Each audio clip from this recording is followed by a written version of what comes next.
সম্মানিত দিনী ভাই ও বোন, যারা খুব বেশি অভাবের মধ্যে আছেন, কঠিন বিপদের মধ্যে আছেন, মাত্র 2 রাকাত তাহাজ্জুদ নামাজ পড়ে নবীজির শিখানো একটি ছোট্ট দোয়া শুধুমাত্র 21 বার যদি পাঠ করিতে পারেন, আপনার কপাল খুলে যাবে, ভাগ্য পরিবর্তন হয়ে যাবে। জীবনের সকল অভাব, অনটন, দুঃখ, কষ্ট, পেরেশানি, বিপদ আপদ, বালা মুসিবত সাথে সাথে দূর হয়ে যাবে। এই আমল করে আপনি আল্লাহ তাআলার কাছে যা চাইবেন, আল্লাহ তাআলা আপনাকে তাই দান করে দিবেন। বিশেষ করে আপনি যদি তাহাজ্জুদ নামাজের সেজদায় মাথা রেখে সেজদার তাসবিহ পাঠ করার পরে এই ছোট্ট দোয়াটি মাত্র 3 বার পাঠ করিতে পারেন এবং মনে মনে যে আশা করবেন, আল্লাহ তাআলা আপনার প্রত্যেকটি আশাকে পূরণ করে দিবেন। সুবহানাল্লাহ। আমরা অনেকে আছি, অনেক রকম আশা করে থাকি, কিন্তু আমাদের মনের আশাগুলো পূরণ হয় না। কখনোই আমরা মনের আশা পূরণ করতে পারি না। সম্মানিত দিনী ভাই ও বোন, তাহাজ্জুদ নামাজের সেজদায় মাথা রেখে ছোট্ট দোয়াটি 3 বার যদি পাঠ করতে পারেন, মাথা উঠানোর আগেই আল্লাহ তাআলা আপনার মনের আশাকে পূরণ করে দিবেন। সুবহানাল্লাহ।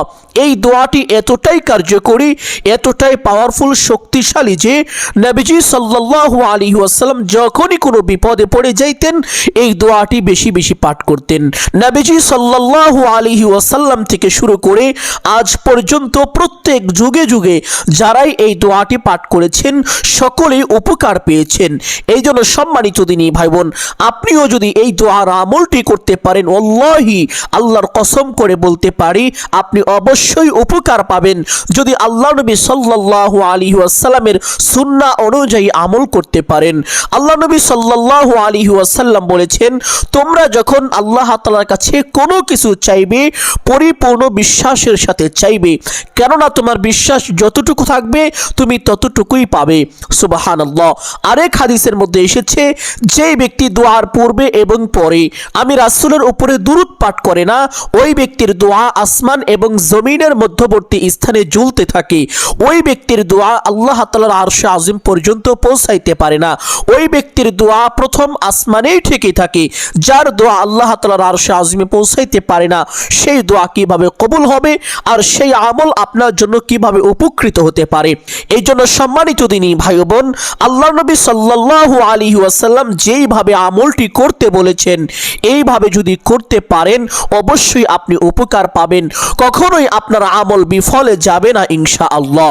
সম্মানিত দিনী ভাই ও বোন আমার, এই আমলটি কখন করিবেন, কিভাবে করিবেন, প্রত্যেকটি বিষয় আপনাদেরকে সুস্পষ্টভাবে বলে দিব। সকলেই গভীর মনোযোগ দিয়ে শুনবেন ইনশাআল্লাহ। এই দোয়াটিকে দোয়ায়ে কারব বলা হয়। এই দোয়াটি আল্লাহর কুদরত এবং সাহায্য পাওয়ার জন্য অত্যন্ত কার্যকর।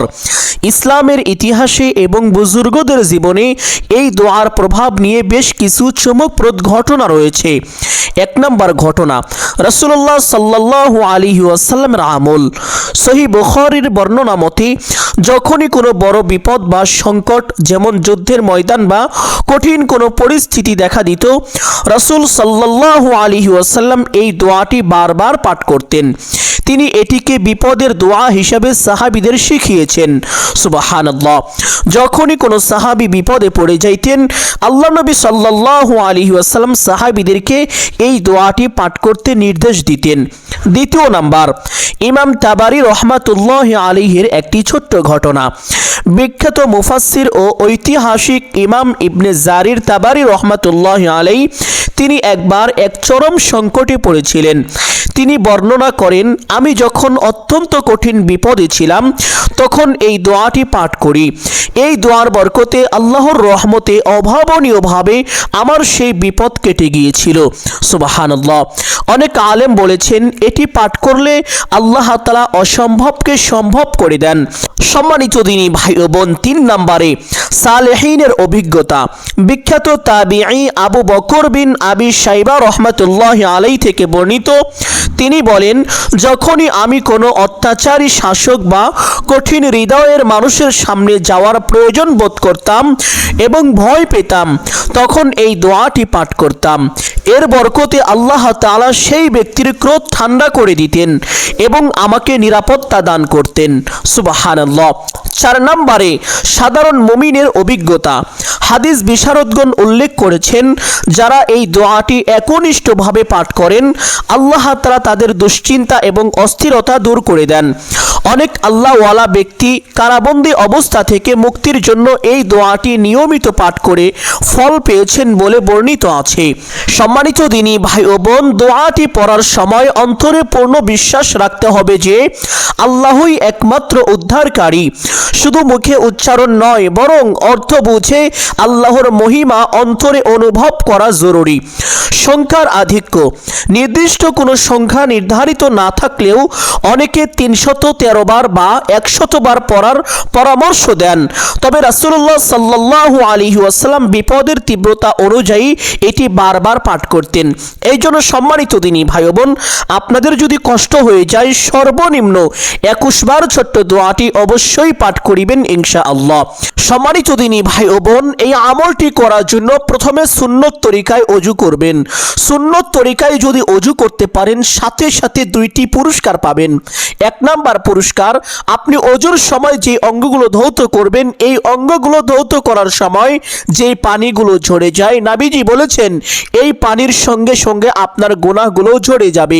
2য় নাম্বার পুরস্কার, ওযুর সময় আপনি যে অঙ্গগুলো ধৌত করবেন এই অঙ্গগুলো দিয়ে কাল হাশরের ময়দানে নূরের জ্যোতি বের হবে, যা দেখে আল্লাহ নবী সাল্লাল্লাহু আলাইহি ওয়াসাল্লাম আপনাকে চিনতে পারবেন। শুধু তাই নয়, নবীজি সাল্লাল্লাহু আলাইহি ওয়াসাল্লাম আপনাকে চিনার পরে কাল হাশরে আল্লাহ তাআলার দরবারে সুপারিশ করে আপনাকে নিরাপদে জান্নাতে পৌঁছে দিবেন। সুবহানাল্লাহ। আরেকটি পুরস্কার আছে, তা হলো আপনি যদি এইভাবে সুন্নত তরিকায় সুন্দর করে ওযুটি করতে পারেন তাহলে কাল হাশরের ময়দানে আপনি নবীগণের সাথে উঠবেন, নবীগণের সঙ্গে আপনার হাশর হবে। সুবহানাল্লাহ। কতই না সৌভাগ্যবান হবেন ওই ব্যক্তি যেই ব্যক্তির হাশর হবে নবীদের সঙ্গে। আল্লাহ নবী সাল্লাল্লাহু আলাইহি ওয়াসাল্লাম বলেছেন, আল মারউ মা মান আহাব্বা, যার সাথে যার মহব্বত তার সাথে তার হাশর হবে। সম্মানিত দিনী ভাই বোন, এজন্য চেষ্টা করিবেন রাসূলুল্লাহ সাল্লাল্লাহু আলাইহি ওয়াসাল্লামকে মহব্বত করে সুন্নত তরিকায় ওযুটি করার জন্য। সম্মানিত দিনী ভাই বোন, ওযু শেষ করে আপনার ডান হাতের শাহাদাত আঙ্গুলটি আসমানের দিকে সোজা করে দিয়ে একটি ছোট্ট কালিমা পাঠ করতে কোনোভাবেই ভুলবেন না। আল্লাহ নবী সাল্লাল্লাহু আলাইহি ওয়াসাল্লাম বলেছেন, এই ছোট্ট আমলের বরকতে মহান আল্লাহ তাআলা কাল হাশরে আপনার জন্য জান্নাতের 8টি দরজা খুলে দিবেন। গুরুত্বপূর্ণ কথা হলো জান্নাতের মোট দরজাই হলো 8টি, আর এই 8টি দরজাই যদি আপনার জন্য খোলা থাকে তাহলে আপনার চাইতে সৌভাগ্যবান মানুষ পৃথিবীর আর কে হতে পারে। সম্মানিত দিনী ভাই বোন, আল্লাহ তাআলা 8টি গেট তৈরি করেছেন 8 শ্রেণীর মানুষকে প্রবেশ করানোর জন্য। যেমন ধরেন, দুনিয়ায় যারা আল্লাহর রাস্তায় জীবন দিয়ে শহীদ হয়েছেন সমস্ত শহীদদের জন্য আল্লাহ তাআলা একটি গেট জান্নাতে নির্মাণ করেছেন। সমস্ত শহীদগণ ওই নির্দিষ্ট গেট দিয়েই জান্নাতে প্রবেশ করতে পারবে। যারা দুনিয়ায় বেশি বেশি দান সদাকা করছে তাদের জন্য আল্লাহ তাআলা জান্নাতে একটি গেট নির্মাণ করেছেন। তারা শুধুমাত্র ওই গেটটি দিয়েই জান্নাতে প্রবেশ করতে পারবে, অন্য কোনো গেট দিয়ে তারা জান্নাতে প্রবেশ করতে পারবে না।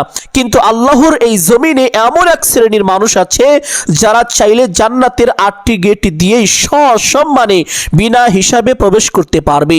আর তারাই হলো সেই ব্যক্তি যারা ওযুর পরে এই ছোট্ট কালিমাটি একবার এইভাবে পাঠ করে, আশহাদু আল্লা ইলাহা ইল্লাল্লাহু ওয়াহদাহু লা শারীকা লাহ ওয়া আশহাদু আন্না মুহাম্মাদান আবদুহু ওয়া রাসূলুহু। সম্মানিত দিনী ভাই ও বোন আমার, আপনি যদি চান আপনার জান্নাতে যাওয়ার পথ অতি সহজ হোক, সুগম হোক, তাহলে অবশ্যই প্রত্যেক ওযুর পরে ছোট্ট কালিমাটি একবার করে পাঠ করিবেন ইনশাআল্লাহ। কালিমাটি পাঠ করা শেষ করে একটি পবিত্র স্থানে চলে যাবেন। এই আমলটি কখন করবেন? সম্মানিত দিনী ভাই ও বোন, চেষ্টা করিবেন এই আমলটি রাতের 2টা, 3টা বা 4টার সময় করার জন্য, অর্থাৎ রাতের 3য় অংশে এই আমলটি করার জন্য চেষ্টা করবেন। কারণ পবিত্র হাদিসের মধ্যে এসেছে আল্লাহ নবী সাল্লাল্লাহু আলাইহি ওয়াসাল্লাম বলেছেন, মহান আল্লাহ তাআলা রাতের 3য় অংশে প্রথম আসমানে চলে আসেন, এসে প্রত্যেকটি বান্দার নাম ধরে ধরে এইভাবে ডাকতে থাকেন আর বলতে থাকেন, ও আমার বান্দা, ও আমার বান্দি, কে আছো ক্ষমা প্রার্থী, আমার কাছে ক্ষমা চাইবে, তোমার জীবনের সমস্ত গুনাহ খাতা ক্ষমা করে দিব। কে আছো অভাবগ্রস্ত, আমার কাছে রিজিক চাইবে, আমি তোমাকে বৃষ্টির মতো রিজিক দান করিব, চতুর্দিক থেকে অজস্রভাবে রিজিকের ব্যবস্থা করে দিব। কে আছো ঋণগ্রস্ত, আমার কাছে সাহায্য চাইবে, তোমার সমস্ত ঋণ কুদরতিভাবে পরিশোধ করে দিব। কে আছো কঠিন রোগে আক্রান্ত, আমার কাছে শেফা চাইবে, আমি তোমার সমস্ত রোগ ভালো করে দিব। কে আছো সন্তানাদি হয় না, আমার কাছে সন্তান চাইবে, আমি তোমাকে নেককার সালিহিন সন্তান দান করিব। কে আছো কার কি প্রয়োজন, আমার কাছে চাইবে, আমি তোমার সমস্ত চাওয়াকে আজ পূরণ করে দিব। সুবহানাল্লাহ। সম্মানিত দিনী ভাই বোন, এজন্য চেষ্টা করিবেন রাতের 2টা 3টা বা 4টার সময়, অর্থাৎ রাতের তৃতীয় অংশে এই আমলটি করার জন্য। তাহলে অজু শেষ করে একটি পবিত্র স্থানে চলে যাবেন, গিয়ে কিবলামুখী হয়ে দাঁড়িয়ে কমপক্ষে 2 রাকাত তাহাজ্জুদ নামাজ পড়বেন এবং এই নামাজের সেজদার মধ্যে সেই বিশেষ দোয়াটি কমপক্ষে 3 বার পাঠ করিবেন। সম্মানিত দিনী ভাই ও বোন আমার, অনেকেই জানেন না তাহাজ্জুদ নামাজ কিভাবে পড়তে হয়, কোন কোন সূরা দিয়ে পড়তে হয়, এই নামাজের নিয়ত কিভাবে করতে হয়, এই নামাজের মধ্যে কখন কোন দোয়া কতবার পাঠ করতে হয়, এই নামাজ কত রাকাত করে করে পড়তে হয়, সর্বমোট কত রাকাত পড়তে হয়, প্রত্যেকটি বিষয় সংক্ষেপে অল্প সময়ের মধ্যে বলে দিব। সকলেই গভীর মনোযোগ দিয়ে শুনবেন ইনশাআল্লাহ। সম্মানিত দিনী ভাই বোন, তাহাজ্জুদ নামাজ 2 রাকাত করে পড়া সবচাইতে বেশি উত্তম, তবে চাইলে 4 রাকাত করেও পড়া যায়, কোনো সমস্যা নেই। আপনি চাইলে 4 রাকাত করে করেও পড়তে পারেন। তাহাজ্জুদ নামাজ সর্বমোট কত রাকাত পড়বেন? পবিত্র হাদিসের মধ্যে এসেছে আল্লাহ নবী সাল্লাল্লাহু আলাইহি ওয়াসাল্লাম তাহাজ্জুদ নামাজ কখনো 8 রাকাত পড়েছেন, আবার কখনো 12 রাকাত পড়েছেন, তবে এর থেকে কম বা বেশি পড়েছেন কোনো হাদিসের মধ্যে পাওয়া যায় না। এই জন্য চেষ্টা করিবেন, যেহেতু আল্লাহ নবী সাল্লাল্লাহু আলাইহি ওয়াসাল্লাম 8 এবং 12 রাকাত পড়েছেন, অবশ্যই এর মধ্যে কোনো না কোনো ফজিলত তো রয়েছে। সেই ফজিলত পাওয়ার আশায় আপনিও চেষ্টা করিবেন 8 অথবা 12 রাকাত নামাজ পড়ার জন্য। তবে আপনি যদি পড়তে না পারেন, কমপক্ষে 2 রাকাত তাহাজ্জুদ নামাজ অবশ্যই পড়বেন ইনশাআল্লাহ। সম্মানিত দিনী ভাই বোন, তাহাজ্জুদ নামাজের নিয়ত যারা আরবিতে পারেন না, বাংলায় কিভাবে করবেন অনেকেই জানেন না এই বিষয়টি, যে তাহাজ্জুদ নামাজের নিয়ত 2 শ্রেণীর মানুষের জন্য 2 ভাবে করতে হয়। যেমন ধরেন, যারা নিয়মিত তাহাজ্জুদ নামাজ পড়ে, কখনোই তাহাজ্জুদ নামাজ মিস করে না, তাদের জন্য নিয়ম হবে একরকম, আর যারা মাঝে মধ্যে তাহাজ্জুদ নামাজ পড়েন তাদের জন্য নিয়ত হবে অন্যরকম। নিয়তটি বলে দিচ্ছি, যারা নিয়মিত এই তাহাজ্জুদ নামাজ পড়ে থাকেন তাদের জন্য তাহাজ্জুদ নামাজ হলো সুন্নত নামাজ। আল্লাহ নবী সাল্লাল্লাহু আলাইহি ওয়াসাল্লাম এই নামাজ নিয়মিত পড়েছেন, আর তাদের জন্য নিয়ত হবে এই রকম, আমি কিবলামুখী হয়ে আল্লাহ তাআলার সন্তুষ্টির জন্য 2 রাকাত তাহাজ্জুদের সুন্নত নামাজ পড়িতেছি, এইভাবে নিয়ত করবেন। আর যারা অনিয়মিত মাঝে মধ্যে তাহাজ্জুদ নামাজ পড়েন তাদের জন্য নিয়তটি হবে এই রকম, আমি কিবলামুখী হয়ে আল্লাহ তাআলার সন্তুষ্টির জন্য 2 রাকাত তাহাজ্জুদের নফল নামাজ পড়িতেছি, নিয়তটি এভাবে করবেন। আশা করি নিয়তের বিষয়টি বুঝতে পেরেছেন। অনেকে বলে থাকেন, হুজুর তাহাজ্জুদ নামাজ কোন কোন সূরা দিয়ে পড়তে হয়, আমরা তো জানি না, আমরা শুনি তাহাজ্জুদ নামাজ নাকি সূরা ইখলাস দিয়ে পড়া ভালো, সূরা ইখলাস দিয়ে তাহাজ্জুদ নামাজ পড়লে নাকি মনের আশা পূরণ হয়, অভাব অনটন দূর হয়। সম্মানিত দিনী ভাই বোন, এই কথাগুলো সম্পূর্ণ ভুয়া কথা। আপনারা তাহাজ্জুদ নামাজ যে কোনো সূরা দিয়ে পড়তে পারেন, কোনো সমস্যা নেই। এক কথায় অন্যান্য নফল নামাজ আপনারা যেভাবে পড়েন, যেই সূরা দিয়ে পড়েন, একই নিয়মে একই সূরা দিয়ে আপনারা তাহাজ্জুদ নামাজ পড়তে পারেন, কোনো সমস্যা নেই। তবে সম্মানিত দিনী ভাই বোন, তাহাজ্জুদ নামাজের 2য় রাকাতে যদি সূরা ইখলাস পাঠ করতে পারেন তাহলে বেশি ভালো, কেননা এই সূরাটি অত্যন্ত দামি। পবিত্র হাদিসের মধ্যে আল্লাহ নবী সাল্লাল্লাহু আলাইহি ওয়াসাল্লাম বলেন, যেই ব্যক্তি সূরা ইখলাস একবার পাঠ করে অথবা শোনে, আল্লাহ তাআলা তার আমল নামায় 10 পারা কোরআন তেলাওয়াতের সওয়াব দান করেন। যেই ব্যক্তি 2 বার পাঠ করে অথবা শোনে, আল্লাহ তাআলা তার আমল নামায় 20 পারা কোরআন তেলাওয়াতের সওয়াব দান করেন। যেই ব্যক্তি 3 বার পাঠ করে অথবা শোনে, আল্লাহ তাআলা তার আমল নামায় 30 পারা তথা 1 খতম কোরআন তেলাওয়াতের সওয়াব দান করেন। সুবহানাল্লাহ। শুধু তাই নয়, নবীজি আরো বলেছেন, যেই ব্যক্তি 10 বার এই সূরাটি পাঠ করে, আল্লাহ তাআলা তার জন্য জান্নাতের ময়দানে একটি বিশাল অট্টালিকা তৈরি করে দেন। আর এই অট্টালিকাটি দুনিয়ার সাধারণ কোনো অট্টালিকা নয়, এই অট্টালিকাটি আল্লাহ তাআলা স্বর্ণ, রৌপ্য ও জমরুদ পাথর দ্বারা দুনিয়া এবং আখিরাতে সর্বশ্রেষ্ঠ সবচেয়ে মধ্যে দামি যে বস্তুগুলো আছে এই বস্তুগুলো দ্বারা তৈরি করে থাকেন। সুবহানাল্লাহ। সম্মানিত দিনী ভাই ও বোন আমার, এই সূরাটি এতটাই দামি, কিতাবের মধ্যে এসেছে যারা খুব বেশি অভাবী রয়েছেন, খুব বেশি টেনশন পেরেশানির মধ্যে থাকেন, এই সূরাটি যদি উঠতে বসতে চলতে ফিরতে পবিত্র অবস্থায়, ওযু ছাড়াও পড়তে পারেন, তবে শরীরটা পবিত্র হতে হবে। পবিত্র অবস্থায় যদি আপনি এই সূরাটি বেশি বেশি পাঠ করেন, আল্লাহ তাআলা অতি দ্রুত আপনার সকল অভাব অনটন দূর করে দিবেন এবং ঋণ থাকলে তা পরিশোধ করে দিবেন এবং চতুর্দিক থেকে আল্লাহ তাআলা আপনাকে প্রাচুর্য দান করবেন। সুবহানাল্লাহ। এই জন্য চেষ্টা করিবেন উঠতে বসতে চলতে ফিরতে সদা সর্বদা এই সূরাটি বেশি বেশি পাঠ করার জন্য। এক সাহাবী অত্যন্ত দারিদ্র, খুবই ঋণগ্রস্ত ছিলেন। সাহাবী রাদিয়াল্লাহু তাআলা আনহু নবীজি সাল্লাল্লাহু আলাইহি ওয়াসাল্লামের দরবারে চলে আসলেন। ইয়া রাসূলুল্লাহ সাল্লাল্লাহু আলাইহি ওয়াসাল্লাম, খুব অভাবের মধ্যে আছি, অনেক ঋণ করে ফেলেছি, কোনোভাবে পরিশোধ হচ্ছে না, আমি কি করব? নবীজি বললেন, ও আমার সাহাবী, তুমি বেশি বেশি সূরা ইখলাস পড়ো। সাহাবী বেশি বেশি সূরা ইখলাস পড়তে লাগলেন। উঠতে বসতে চলতে ফিরতে যখন সময় পায় শুধু সূরা ইখলাস পাঠ করে। অল্প কয়েকদিনের ভিতরে আল্লাহ তাআলার অশেষ মেহেরবানি ও কুদরতে তার সমস্ত ঋণ পরিশোধ হয়ে গেল, সকল অভাব অনটন দূর হয়ে গেল, এমনকি তার উপরে যাকাত পর্যন্ত ফরজ হয়ে গিয়েছিল। সুবহানাল্লাহ। সূরা ইখলাসটি আমি একবার পাঠ করছি, সকলেই সহি শুদ্ধ করে এইভাবে পাঠ করার চেষ্টা করিবেন। আউযু বিল্লাহি মিনাশ শাইতানির রাজীম। বিসমিল্লাহির রহমানির রহিম। কুল হুয়াল্লাহু আহাদ আল্লাহুস সামাদ লাম ইয়ালিদ ওয়া লাম ইউলাদ ওয়া লাম ইয়াকুল লাহু কুফুয়ান আহাদ। সম্মানিত দিনী ভাই ও বোন আমার, তাহাজ্জুদ নামাজের সেজদায় মাথা রেখে যেই বিশেষ দোয়াটি পাঠ করবেন, সেই দোয়াটি পাঠ করার নিয়মটি আমি বলে দিচ্ছি। প্রথমে আল্লাহু আকবার বলে সেজদায় চলে যাবেন। সেজদায় যাওয়ার পরে সেজদার তাসবিহ কমপক্ষে 3 বার, 5 বার বা 7 বার পাঠ করবেন।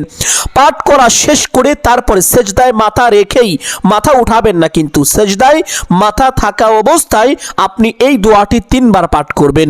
দোয়াটি হলো লা ইলাহা ইল্লাল্লাহুল আযীমুল হালিম। লা ইলাহা ইল্লাল্লাহু রাব্বুল আরশিল আযীম। লা ইলাহা ইল্লাল্লাহু রাব্বুস সামাওয়াতি ওয়া রাব্বুল আরদি ওয়া রাব্বুল আরশিল কারীম। দোয়াটি 3 বার পাঠ করা শেষ করে আল্লাহু আকবার বলে মাথা উঠাবেন। সম্মানিত দিনী ভাই বোন, এইভাবে প্রত্যেক সেজদার মধ্যে সেজদার তাসবিহ কমপক্ষে 3 বার, 5 বার বা 7 বার পাঠ করার পরে ছোট্ট দোয়াটি 3 বার করে পাঠ করিবেন। এইভাবে তাহাজ্জুদ নামাজ শেষ করে সে স্থানে বসে সর্বপ্রথম শ্রেষ্ঠ দুরুদে ইব্রাহিম মুহাব্বতের সাথে সহি শুদ্ধ করে কমপক্ষে 3 বার পাঠ করিবেন। এইভাবে আল্লাহুম্মা সাল্লি আলা মুহাম্মাদ ওয়া আলা আলি মুহাম্মাদ কামা সাল্লাইতা আলা ইব্রাহিম ওয়া আলা আলি ইব্রাহিম ইন্নাকা হামিদুম মাজিদ। আল্লাহুম্মা বারিক আলা মুহাম্মাদ ওয়া আলা আলি মুহাম্মাদ কামা বারাকতা আলা ইব্রাহিম ওয়া আলা আলি ইব্রাহিম ইন্নাকা হামিদুম মাজিদ। দুরূদ কেন পাঠ করবেন তা তো আগেই বলে দিয়েছি, যে আল্লাহ নবী সাল্লাল্লাহু আলাইহি ওয়াসাল্লাম বলেছেন, যেই ব্যক্তি দোয়ার পূর্বে এবং পরে আমি রাসূলের উপরে দুরূদ পাঠ করে না, তার দোয়া আসমান এবং জমিনের মধ্যবর্তী স্থানে ঝুলতে থাকে, তার দোয়া আসমানে পৌঁছাইতে পারে না বা আল্লাহ তাআলার আরশে আযম পর্যন্ত পৌঁছাইতে পারে না। শুধু তাই নয়, যখন কোনো বান্দা কোনো বান্দি নবী মুহাম্মদুর রাসূলুল্লাহ সাল্লাল্লাহু আলাইহি ওয়াসাল্লামের উপরে দুরূদ পাঠ করে, তখন আল্লাহ তাআলার একদল নূরের তৈরি বিশেষ ফেরেশতারা ওই বান্দা বান্দির জন্য আল্লাহ তাআলার দরবারে সুপারিশ করতে থাকে, দোয়া করতে থাকে, হে আল্লাহ আপনি তাকে ক্ষমা করে দিন, দিন। হে আল্লাহ, সে যা চায় তা দান করে দিন। হে আল্লাহ, আপনি তার দোয়াকে কবুল করে নিন। হে আল্লাহ, আপনি তার মনোবাসনা পূরণ করে দিন। এইভাবে ফেরেশতারা আল্লাহ তাআলার কাছে কাকুতি মিনতি করতে থাকে। সুবহানাল্লাহ। এই জন্য সম্মানিত দিনী ভাই বোন, চেষ্টা করিবেন আমলের সময় এই ছোট্ট দুরূদটি কমপক্ষে 3 বার পাঠ করার জন্য। যদি এই দুরূদটি না পারেন তাহলে ছোট্ট দুরূদ সাল্লাল্লাহু আলাইহি ওয়াসাল্লাম অথবা যে কোনো একটি দুরূদ কমপক্ষে 3 বার পাঠ করিবেন। দুরূদ পাঠ করা শেষ করে একটি ছোট্ট ইস্তেগফার পাঠ করিবেন। যেই ইস্তেগফারের ব্যাপারে আল্লাহ নবী সাল্লাল্লাহু আলাইহি ওয়াসাল্লাম বলেছেন, যেই ব্যক্তি বেশি বেশি এই ইস্তেগফারটি পাঠ করবে আল্লাহ তাআলা তার সমস্ত গুনাহ খাতা ক্ষমা করে দিবেন। তার সকল অভাব অনটন দুঃখ কষ্ট পেরেশানি, তার যত সংকট আছে সমস্ত সংকট আল্লাহ তাআলা দূর করে দিবেন এবং আল্লাহ তাআলা তাকে এমন এমন জায়গা থেকে রিজিক দান করিবেন যা সে কখনো কল্পনাও করতে পারেনি। সুবহানাল্লাহ। সম্মানিত দিনী ভাই বোন, আপনি যদি আল্লাহ তাআলার পক্ষ থেকে অকল্পনীয়ভাবে রিজিক পেতে চান, যদি গুপ্তধনের সন্ধান পেতে চান, তাহলে অবশ্যই এই ছোট্ট ইস্তেগফারটি উঠতে বসতে চলতে ফিরতে যখনই সময় পাবেন বেশি বেশি পাঠ করিবেন, একমাত্র আল্লাহ তাআলার উপরে তাওয়াক্কুল রেখে। ছোট্ট ইস্তেগফারটি হলো আস্তাগফিরুল্লাহাল্লাযী লা ইলাহা ইল্লা হুয়াল হাইয়ুল কাইয়্যুম ওয়া আতুবু ইলাইহি। যদি এই ইস্তেগফারটি পাঠ করা কষ্ট হয়ে যায় তাহলে এই ছোট্ট ইস্তেগফারটি পাঠ করবেন, আস্তাগফিরুল্লাহ ওয়া আতুবু ইলাইহি লা হাওলা ওয়ালা কুওয়াতা ইল্লা বিল্লাহ। যদি এটাও পাঠ করা কষ্ট হয়ে যায় তাহলে এই ছোট্ট ইস্তেগফারটি পাঠ করবেন, আস্তাগফিরুল্লাহ আস্তাগফিরুল্লাহ। আমলের সময় কমপক্ষে 3 বার পাঠ করবেন। ইস্তেগফারটি পাঠ করা শেষ করে 21 বার পাঠ করিবেন, ইয়া যাল জালালি ওয়াল ইকরাম, ইয়া যাল জালালি ওয়াল ইকরাম। এই নামগুলোকে বলা হয়ে থাকে ইসমে আজম। নবীজি সাল্লাল্লাহু আলাইহি ওয়াসাল্লাম আল্লাহ তাআলার শপথ করে এইভাবে বলেছেন, আমি ওই সত্তার শপথ করে বলছি যারা এই নামের উসিলা করে আল্লাহ তাআলার কাছে কোনো কিছু চাইবে, আল্লাহ তাআলা তার চাওয়াকে কখনোই ফিরাবেন না, অবশ্যই তার চাওয়াকে পূরণ করে দিবেন। যারা এই নামের উসিলা করে বা এই নাম ধরে ধরে আল্লাহকে ডাকেন, আল্লাহ তাআলা তার ডাকে সাথে সাথে সাড়া দিয়ে থাকেন। সুবহানাল্লাহ। সম্মানিত দিনী ভাই বোন, অতঃপর আল্লাহ তাআলার আরো 2টি নাম 21 বার পাঠ করবেন, তা হলো ইয়া হাইয়ু ইয়া কাইয়্যুম। এই নামকেও ইসমে আজম বলা হয়ে থাকে। নবীজি সব সময় উঠতে বসতে চলতে ফিরতে যখনই সময় পেতেন এই নাম 2টি বেশি বেশি পাঠ করতেন। তবে এই 2টি নামের সঙ্গে নবীজি সাল্লাল্লাহু আলাইহি ওয়াসাল্লাম আরেকটি ছোট্ট দোয়া পাঠ করতেন, তা হলো বিরহমাতিকা আস্তাগীথ।